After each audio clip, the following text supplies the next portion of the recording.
I remember seeing a clip of a few ducks near a waterfall. You might have seen it. And the one duckling with the mother duck, there were a few ducklings. The one duckling fell and went down the waterfall. And what happened? The mother paced a little bit, and the mother decides, well, I'm going to jump too. And so the mother goes down the waterfall, and the mother was okay on the other side of the waterfall or downstream. And then all of the ducklings, one after the other, they trusted their mother. Follow me, basically.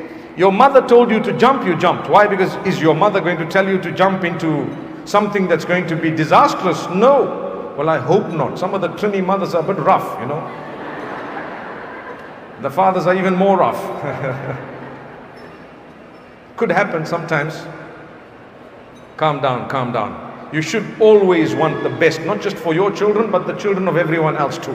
If I see little children, I always try to give them a moment if I can. The reason is, those are the kids. The future lies in their hands by the will of the Almighty. When we're gone, they'll remember as they grow older. You know what? There was someone who was kind to me. Let me be kind to the others. So you've set a beautiful trend. And the circle continues, rather than starting a circle where all the old people are people who shout and scream and yell and tell us to get lost. So when they grow older, they'll shout louder, scream much more, and not only tell them to get lost, but swear them with swear words. Allah grant us forgiveness. So the ducklings all went down, and guess what? It was so amazing, so touching. I read the comments, people saying, so cute, others saying, wow, others saying this.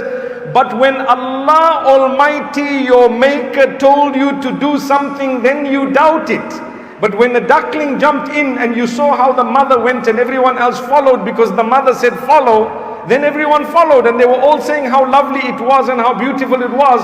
Where are we? Here is an example. If your loved one were to tell you just jump, don't worry, you jump, you would jump.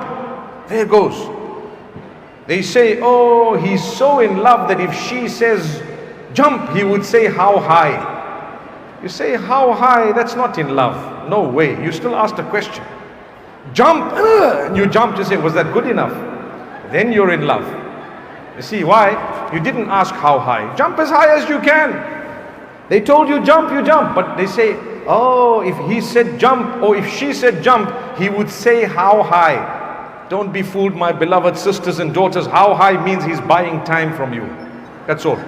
How high? Say very high. Well, you know what? I can, I will, I probably shall, but you know, maybe not that high. Maybe higher. What if I jump higher? All this is buying time, wasting time. That's what it is. You do not want to fulfill the instruction.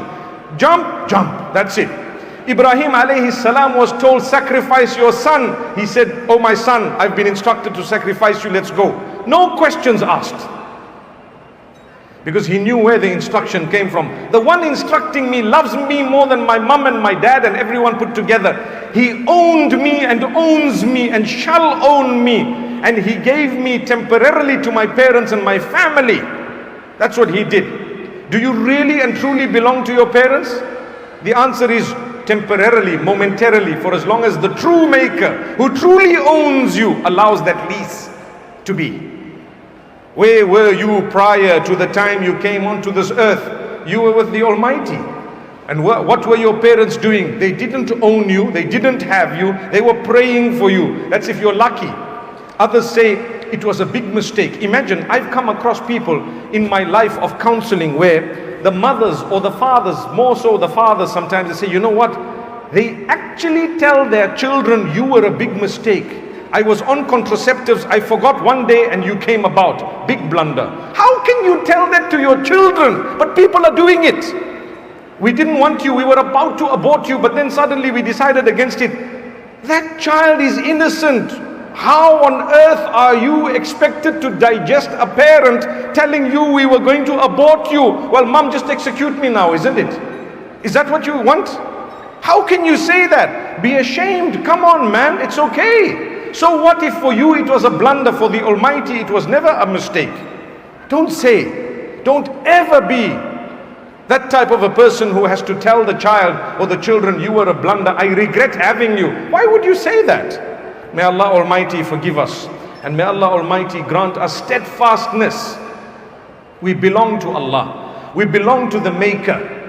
And like I said, He loves us so much that even without asking, He gives us. Ibrahim alayhi salam followed the instruction Allah gave him more than what he asked. Way beyond it. A few instructions followed. If you and I were to follow the instructions of the Almighty, He would give us way beyond our imagination. People today are looking for what?